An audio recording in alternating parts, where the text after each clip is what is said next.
मृत्युको पर्दा उग्रिन्छ।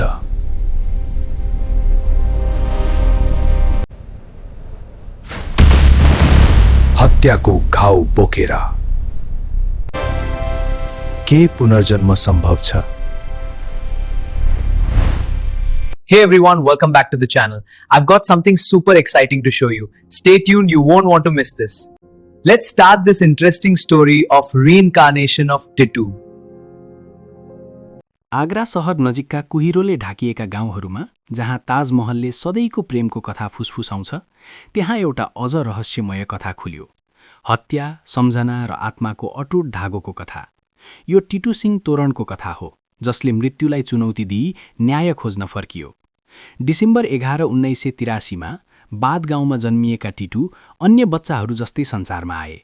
तर महिनाहरू बित्दै जाँदा उनमा असाधारण कुरा देखिन थाल्यो।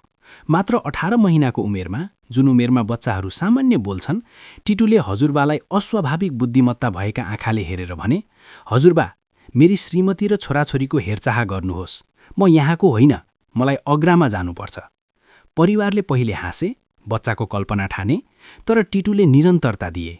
उनले आमाको साधारण सारीको आलोचना गरे र परिवारको साधारण घरलाई हेरेर भने, "मेरो वास्तविक घरमा ठूलो घर छ, सदर बजारमा फस्टाउँदो पसल छ र म सुरेश रेडियोको मालिक हुँ। म ठूलो तस्कर र गुण्डा थिएँ, जसलाई सम्मान र डर दुवै मिल्थ्यो।" टिटु ठूलो हुँदै गए, उनको कथा अझ जीवन्त र जोडदार भयो। 1.5 वर्षको उमेरमा उनले आफ्नो नाम टिटु भनेर बोल्न अस्वीकार गरे र भने, "म सुरेश वर्मा हुँ, जसको हत्या भएको थियो।" उनले त्यो रातको वर्णन डरलाग्दो तरिकाले गरे। "म मेरो घर बाहिर गाडीमा बसेको थिएँ, रेडियो सुन्दै थिएँ, तब एउटा हत्यारा आएर मेरो कपालको छेउमा गोली हाने।"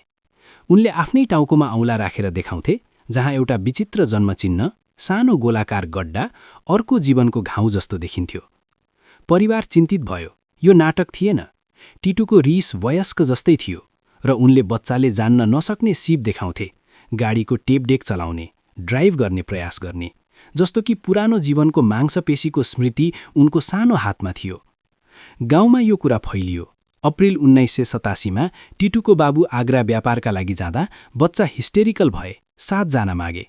उनका दाजु र साथीले अनुसन्धान गरे। सदर बजारमा पुग्दा टिटुले भने जस्तै सुरेश रेडियो पसल भेट्टाए।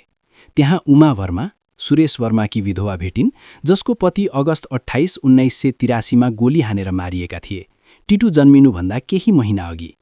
उनीहरूले टिटुको कथा सुनाए। उमा उत्सुक भई बाद गाउँ आइन्। भेटघाट विद्युतीय थियो। उमा र परिवार आउँदा टिटुको अनुहार चम्कियो। उनले दौडेर अङ्गालो हाले, नामले बोलाए। सुरेशका छोराछोरीलाई नामले चिने, व्यक्तिगत कुरा सम्झिए। "म मरेको दिन तिमी रातो सारीमा थियौ," उनले उमालाई भने, आँसु बगाउँदै। घरको भित्री भागको वर्णन ठ्याक्कै गरे, भित्ताको रङ्गदेखि फर्निचरको ठाउँसम्म। सबैभन्दा डरलाग्दो कुरा थियो हत्याको वर्णन। "मेरो ससुरा रमेशले हत्यारा खटाएका थिए, उसलाई पसल चाहिएको थियो।" परिवार स्तब्ध भयो। यी विवरण कहिल्यै सार्वजनिक भएका थिएनन्। सन्देह गर्नेहरूले संयोग वा सिकाइ भने, तर शारीरिक प्रमाण बढ्यो। डाक्टरहरूले जाँच गर्दा टाउकोको मन्दिरमा जन्मचिह्न र पछाडि अनियमित चिन्हहरू भेट्टाए, जुन सुरेश वर्माको अटोप्सी रिपोर्टसँग ठ्याक्कै मिल्थ्यो। गोली दाहिने मन्दिरबाट प्रवेश गरी पछाडिबाट निस्किएको थियो, टिटुको चिन्हसँग मिल्दो। जन्मचिन्हहरू घातक घाउसँग मिल्ने पुनर्जन्मका केसहरूमा सामान्य हुन्छन्। यो कथा अनुसन्धानकर्ताहरूको ध्यानमा पर्यो, जसमध्ये भर्जिनिया विश्वविद्यालयको डाक्टर इयान स्टिभेन्सन थिए, जसले विश्वभर यस्ता केस दस्तावेज गरे। 1990 मा बीबीसी टोली आयो।